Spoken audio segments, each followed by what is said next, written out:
I only wear flowers on special occasions. Today is one such occasion because I'm about to turn that carnation into a water pistol. To do that, I'll need several other things, and one of them is a small plastic squeeze bottle. This was once a bottle of detergent. It's empty, it's been rinsed out and refilled with clean water. And you can see I've done something to the cap. I removed it, placed it on the bench, and very carefully with the point of the scissors made a small round hole.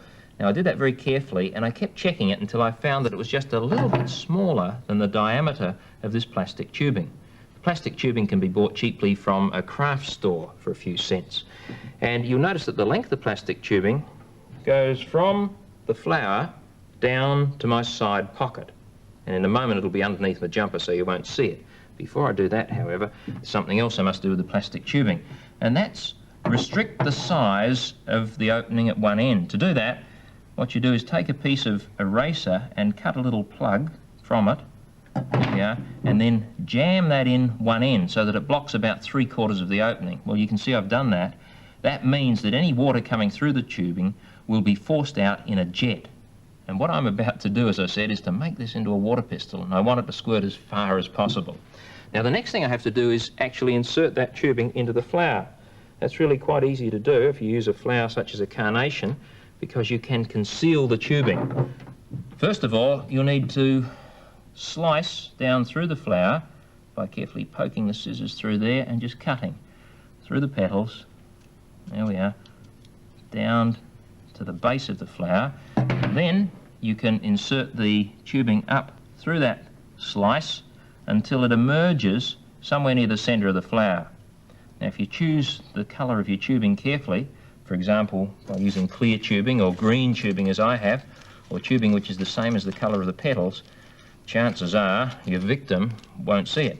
There we are. You'll notice that I'm crimping some aluminium foil around the stem of the flower and the tubing. There we are, so it's hardly noticeable. Now the next thing to do is to thread that tubing down through your jumper.